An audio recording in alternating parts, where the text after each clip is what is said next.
আসসালামু আলাইকুম ওয়ালাইকুম আসসালাম। তোমাকে ডাকি যদি একবার আল্লাহ, আমাকে কাছে টানো বারবার। তোমাকে ডাকি যদি একবার আল্লাহ, আমাকে কাছে টানো বারবার। যদি পথ বলে যায় আমাকে দিও তাই, যদি পথ ভুলে যায় আমাকে দিও তাই, দিও দিশা এইটুকু আবদার আল্লাহ, আমাকে কাছে টানো বারবার। তোমাকে ডাকি যদি একবার আল্লাহ, আমাকে কাছে টানো বারবার। দুনিয়ার বুকে আমি এক মুসাফির, ভুলে যাই প্রতিদিন গুনাহের গান। স্বপ্নের আগুন বেঁধে রাতে করে দিন, আসলে কি কাঙ্ক্ষিত সোনালি সকাল। হয়ে গেলে পেরেশান ও আমার রহমান, হয়ে গেলে পেরেশান ও আমার রহমান। দিলে হতে দিলে পাতার আল্লাহ, আমাকে কাছে টানো বারবার। তোমাকে ডাকি যদি একবার আল্লাহ, আমাকে কাছে টানো বারবার। যদি পথ ভুলে যায় আমাকে দিও তাই, যদি পথ ভুলে যায় আমাকে দিও তাই, দিও দিশা এইটুকু আবদার আল্লাহ, আমাকে কাছে টানো বারবার। তোমাকে ডাকি যদি একবার আল্লাহ, আমাকে কাছে টানো বারবার।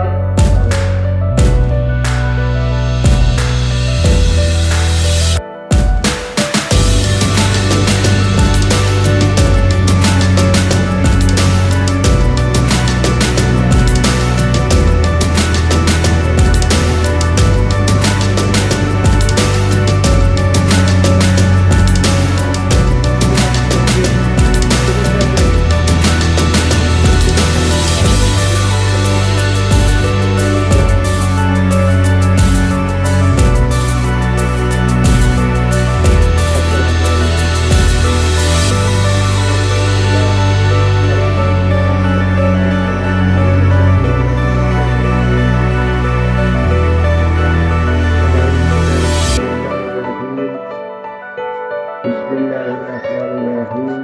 इक़रा बिस्मि रब्बिकल लज़ी खलक़। सदक़ल्लाहुल अज़ीम।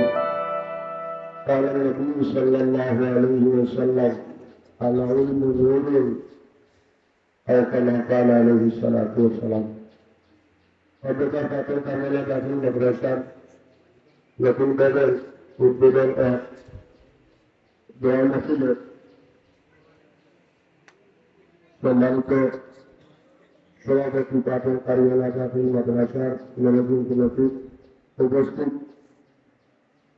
বিয়ানীবাজারের গৌরব ঐতিহ্যবাহী দিনী বিদ্যাপীঠ রাখালগঞ্জ তাহির ডিগ্রি মাদ্রাসার সুনামধন্য প্রিন্সিপাল হযরত মাওলানা শাহাবুদ্দিন আলভী সাহেব, বারাকাল্লাহু ফি হায়াতি। উপস্থিত আজকে আমরা যে আয়োজনের জন্য আজকের এই মুবারক দোয়ার মাহফিল, এই বিল্ডিংয়ের দাতা, এই ইলেকট্রিক আমাদের শ্রদ্ধাভাজন ব্যক্তিত্ব আলহাজ মতিউর রহমান সাহেব, উপস্থিত আমাদের মাদ্রাসার একটি বিল্ডিংয়ের রুমটা মরহুম মরহুম জনাব আব্দুল লতিফ সাহেবের লেফটেন্যান্টের ছেলে আল মামুন বিলারি সাহেব উপস্থিত, জনাব আব্দুল হক সাহেব উপস্থিত, আমাদের নতুন বেগম দাতা জনাব বাবুল আহমেদ সাহেব এবং ওনার ফ্যামিলি সকল সদস্যের প্রতি আমি মোবারকবাদ জ্ঞাপন করছি এবং সকলের দীর্ঘ হায়াত কামনা করছি। সাথে সাথে ফ্যামিলির যারা পরকারী বাড়ি দিয়েছেন তাদের দরজা বলন্দ এবং নফিরাত কামনা করছি। সবাই বলুন আল্লাহুম্মা আমিন। আমরা কৃতজ্ঞতা জানাচ্ছি হুজুর পাক সাল্লাল্লাহু আলাইহি ওয়াসাল্লাম ইরশাদ ফরমান, মান লাম ইয়াশকুরিন নাস লা ইয়াশকুরিল্লাহ, যে মানুষের শুকরিয়া আদায় করে না সে আল্লাহ শুকরিয়া আদায় করা কঠিন হয়। আমরা একটি প্রবল আমি মনে করি না, একটি মহান দান, যে দানে ওনার ফ্যামিলিকে চির উজ্জ্বলিত রাখবে এবং এই বিল্ডিংয়ে মহান কালামুল্লাহ শরীফ চর্চা করা হবে এবং কিয়ামত পর্যন্ত ওনাদের ফ্যামিলির কবরস্থল প্রধান যারা ওনাদের কবরের সওয়াব পৌঁছবে। হুজুর পাক সাল্লাল্লাহু আলাইহি ওয়াসাল্লামের ইরশাদ ফরমান যে মানুষ মারা যাওয়ার পরে মানুষের আমলের দরজা বন্ধ হয়ে যায়, করতে হয়ে যায়, ওই হয়ে যায়, কিন্তু কাজ যদি করে যেতে পারে মারা যাওয়ার পরেই মানুষ কবরে সেই সওয়াব ভোগ করতে পারে। সেই কাজের মধ্যে আমি কথা বলতে পারবো না, সেই কাজের মধ্যে একটি কাজ আমরা দেখতে পাচ্ছি, একটি বয়স আপেল দাঁড়িয়ে দাখিল মাদ্রাসার এই বয়সটি সদকায়ে জারিয়া। আপনারা কোনো জায়গায় চলে যাবেন কিন্তু আপনাদের বংশ মর্যাদান ওই সওয়াব ভোগ করবেন। সম্মানিত উপস্থিতি, আপনারা অত্যন্ত কষ্ট করে আমাদের মফিলে আজকে এসেছেন, মফিলকে রহমত করেছেন, সৌন্দর্যমণ্ডিত করেছেন। আমি সকলকে মোবারকবাদ জ্ঞাপন করছি এবং সাথে সাথে একটু কথা বলতে চাই। মানুষ মরে যায়, রেখে যায় স্মৃতি। আমরা প্রত্যেকে বলে এভাবে নেক কাজ করতে পারি, নেক কাজের সহযোগিতা করতে পারি। সবাই বলেন আল্লাহুম্মা আমিন। আমাদের পূজা দীর্ঘ করবে না, যেহেতু সময় কম, হুজুর আমাদের সামনে। একটু কথা আছে, স্বাধীনতা অর্জনের চেয়ে স্বাধীনতা রক্ষা করা কঠিন। আমি সকলের প্রতি সকলের কাছে অনুরোধ করছি এবং আপনারা দয়া করবেন। এই মাদ্রাসায় একটি নতুন বিল্ডিং আমরা পেয়েছি, আরো পাবো। অতীতে যারা দিয়েছেন এই বিল্ডিং তো যে জায়গাগুলো স্থাপন হয়েছে এই জায়গাগুলো দিয়ে অনেক পরিবারে চলে গেছেন, তাদেরও মর্যাদা কামনা করছি এবং আপনারা যারা আজকে পরিচালনা কমিটি বা এলাকার যারা মাদ্রাসার শুভাকাঙ্ক্ষী সকলের সুপরামর্শে সুস্থ সুন্দরভাবে যেন প্রতিষ্ঠানটি চলে সেই আশা ব্যক্ত করে আমার শুভেচ্ছা মূলক বক্তব্য এখানে শেষ করলাম। সকল সুস্থ থাকেন, ভালো থাকেন। আসসালামু আলাইকুম ওয়া রাহমাতুল্লাহ।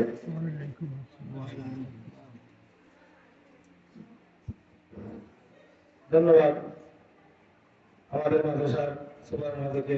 সম্মানিত উপস্থিতি, আমরা আজকের এই মাহফিলটা হচ্ছে নতুন উদ্বোধন ও দোয়া মাহফিল উপলক্ষে আজকের মাহফিলের আয়োজন করা হয়েছে।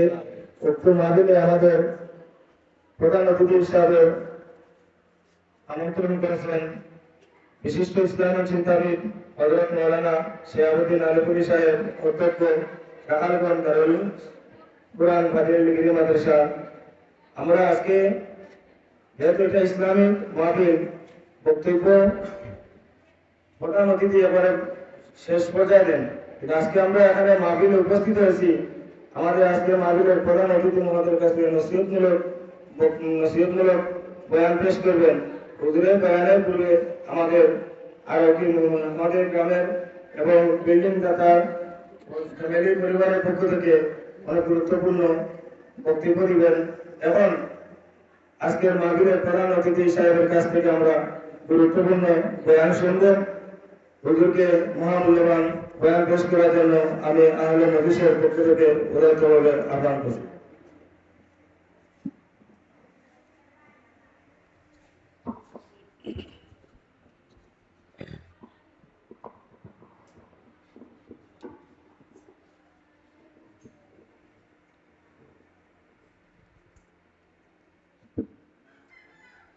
السلام عليكم ورحمة الله. الحمد لله رب العالمين، والصلاة والسلام على أشرف الأنبياء والمرسلين، رسول رب العالمين، إمام المتقين، وعلى آله وأصحابه وأزواجه وذرياته أجمعين. أما بعد فأعوذ بالله من الشيطان الرجيم. بسم الله الرحمن الرحيم. إنا نحن نحيي الموتى ونكتب ما قدموا وآثارهم وكل شيء أحصيناه في إمام مبين. صدق الله العظيم. وقال تعالى في شان حبيبه مخبرا وآمرا: إن الله وملائكته يصلون على النبي يا أيها الذين آمنوا صلوا عليه وسلموا تسليما. بسم الله والحمد لله، الصلاة والسلام عليك يا رسول الله. بسم الله والحمد لله، الصلاة والسلام عليك يا رسول الله.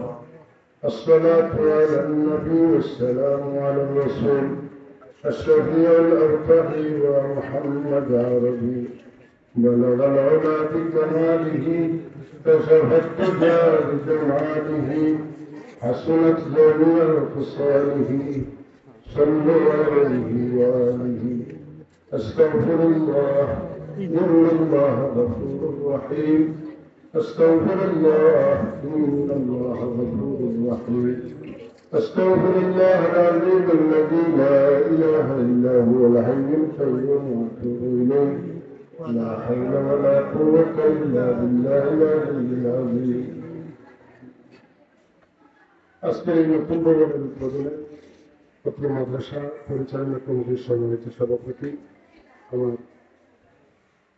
সম্মানিত ব্যক্তিবর্গ, বিশেষত আজকের সভায় উপস্থিত নতুন ভবন দাতা ওনার ভাই জনাব আলহাজ লতিফুর রহমান সাহেব সহ আমি সবাইকে শ্রদ্ধা নিবেদন করে আমার কথা শুরু করতে চাচ্ছি। হাজিরিন, গরম বসতে আপনাদের কষ্ট হচ্ছে, এখানে একটা সাফিসিয়েন্ট নাই, আমার কথা সংক্ষিপ্ত করবে। তো আল্লাহ দরবারে শুকরিয়া জানাই যে আজকে যে নমুনার উপরে মাদ্রাসা হয়েছে, একসময় মাদ্রাসা আছে, আমরা জানতাম না, আল্লাহ জানতাম। আমরা অনেক কাজের রুটিন করি যে আল্লাহ রুটিনের মিলে না, এটা হয় না। আর অনেক কাজ করি যেটা আল্লাহ রুটিন লাভ করুন আমরা মিলিয়ে যায়। বাস্তব দিনটা হয় যেটা আল্লাহ রুটিনের লোকে মূল্যের মতো মিলে হয়, আর বহুত প্ল্যান আমরা করি যেটা আল্লাহ প্ল্যানের লোকে মিলে না, দিতে হয় না। যদি আল্লাহ নিজে বলেন ভাষা আল্লাহ ওমা লামিয়ে লামিয়ে, আল্লাহ যেটা সাইন ওটা হয়, আর যেটা সাইন না এটা হয়। এমনি কোরআন শরীফ আল্লাহ নিষেধ দিছে, আপনি আমি কইতাম না যে আমি ওখানে করবো, এরা কথা আমরা কইতাম না। আল্লাহ ওয়ালা তাকুলান্না লিশাইইন ইন্নী ফাইলুন যালিকা গাদা, আগামী কাল ওখানে আমি করবো, ইয়া করবো না, কোনোদিন কইও না, কোনো সময় কইও না। তবে যদি কয় তো কইও ইনশাআল্লাহ। এলাকা আমরা একটু দাওয়াত দিলে কই ইনশাআল্লাহ করবে না, ইনশাআল্লাহ খাইবো, ইনশাআল্লাহ করবো, ইনশাআল্লাহ দেবো। এটা কোরআন শরীফের নিষেধ, ইনশাআল্লাহ ছাড়া আপনি কিছু করবাই করতে না। আর সাধারণ ভাবে নিষেধ না, ওয়ালা তাকুলান্না, ওলামায়ে কেরাম আছেন নিষেধ লান্না আছে, মানে কোনো দিনও ইলা কথা কইও না। আমি আল্লাহ যেখানে চাইবো ওখানে হইব, তুমি যেখানে চাইবে এখানে ওই দিব নাই, তবে তুমি যদি কো আল্লাহ চাইলে ওই মতো আমি আল্লাহ চাইব ইনশাআল্লাহ। আল্লাহ চাইছেন আর আল্লাহর বন্দার দিল আল্লাহ গালিয়ে দিছে। আজকে বড় বঙ্গল ওখান মাদ্রাসা হয়েছে কথা ঠিক আল্লাহ কবুল করুক না। ইটা কাম কেমন পর্যন্ত ওলাস করবে। আমরা মানুষ কোনো বড় কোনো জাত আল্লাহ জমিনে পাঠাইছেন না। আল্লাহ মানুষ পাঠাইবার আগে বলছেন আমার প্রতিনিধি পাঠাইছেন রিপ্রেজেন্টেটিভ, মানে আল্লাহর কাম যারা করবো তারাই আল্লাহ জমিনে পাঠাইছেন। এরা কারা? এরা ভিন্নত না গিরিস্তাও না, এরা মানুষ। আর এর বাদে মানুষের মাঝে যারা ইমানদার এরা মতো দাম আল্লাহ নবী ফরমান আলিশ নিয়তে সারা সৃষ্টির মধ্যে যতক্ষণ পর্যন্ত একজন মানুষের আল্লাহ হইব ও এক ব্যক্তির খাতিরে কোটি কোটি মানুষ আর পৃথিবীর সমস্ত নিজামে আল্লাহ সূর্য পূর্ব দিকে উঠে আর পশ্চিম দিকে অস্ত যায় ও নিয়ম বহাল থাকে। আর যেদিন ইলা একজনও থাকতে নাই এদিন কুচ্ছু ঠিক থাকতে নাই। আপনি আমি একবার চিন্তা করি এক মুমিনের দাম আল্লাহর কাছে কত পারে। আপনারা যারা বিজ্ঞান সম্পর্কে জানেন আকাশের অবস্থা, চন্দ্র সূর্য তারকারা দিতে অনেক বড় বড় কথা, এদিকে যাওয়ার প্রয়োজন নাই। একবার চিন্তা করবো যে আমি এক মুমিনের দাম কত পারি। আর আল্লাহ আমার মুমিনের করে মুমিন বানানোর কারণে আমি নিয়ামত সহজে পাই দিছি। যদি আমার জন্ম কাবুলের করে হতো আমার আজকে কি অবস্থা হতো। এবার মন্ত্রী আলহামদুলিল্লাহ প্রাণ খুলে আলহামদুলিল্লাহ রসুলের কাছে ফরমাইছেন তুমি যাই তসবিহ ফাতিমি করবো। তসবিহ ফাতিমি পিতা হযরত ফাতিমা রাদিয়াল্লাহু তাআলা আনহা হুজুরের পাশে খেদমতে গিয়া বলে রাসূলুল্লাহ আব্বাজান আমি কাম করতে করতে হেরানো যাই তো সারাটা কাম হতে পারি না, আপনার নাকিনে চলে যায় আমারে কামড় মনে করতে হুজুর তো যদিও ফাতিমা রাদিয়াল্লাহু তাআলা আনহা আব্বা কিন্তু तमाम উম্মতের নবী। তোমার খাবার রুটি দিলাইমু তাই তোমার কাম করে দিলাইবা কিয়ামত পর্যন্ত আমার উম্মতের বিবিও যারা আছে আমি আমার নবীর খাবার রুটি দিলাম পারতাম না। সুতরাং আল্লাহ নবী ফাতিমা শুনো তোমারে তসবিহ কে দেই তুমি প্রতিদিন রাত ঘুমাইবার সময় 33 বার সুবহানাল্লাহ, 33 বার আলহামদুলিল্লাহ, 34 বার আল্লাহু আকবার বলবে। সারাদিন কাম করিয়া ক্লান্ত শ্রান্ত হয়ে যাবে, দুর্বল হয়ে যাবে আর ঘুম করে উঠবে আলো পুরো শক্তি আমার ভাই সুস্থ ঘুম বড় আলো। আমি আজকে ইস্তেগফার করি কেন মনে হয়েছে অন্তত পক্ষে কম পক্ষে 3 বার ঘুমাইবার সময় আস্তাগফিরুল্লাহ আল আযীম আল্লাযী লা ইলাহা ইল্লা হুয়াল হাইয়ুল কাইয়্যুম ওয়া আতুবু ইলাইহি লা হাওলা ওয়া লা কুওয়াতা ইল্লা বিল্লাহিল আযীম। 3 বারটা পড়িয়া উঠিলে সারাদিনে যত গুনাহ করছি গুনারে হাজির করে পড়ি দিতাম পারি আল্লাহ কবুল করে যে মরি গেলে নিষ্পাপ হয়ে যাবে। আর ঘুমাইতে সময় কিতাব পড়িয়া আল্লাহুম্মা বিসমিকা আমুতু ওয়া আহইয়া, আল্লাহ আমি তোমার নাম নিয়ে উঠিয়া মরিয়া যদি বাঁচাও তো উঠতাম। আপনার আর উঠতে সময় কিতা আলহামদুলিল্লাহিল্লাযী আহইয়ানা বা'দা মা আমাতানা। আল্লাহ তোমার কি শুকরিয়া আদায় করব উঠের বাদে তুমি আমাদের চিন্তা করতে লাগে আমি আলহামদুলিল্লাহ।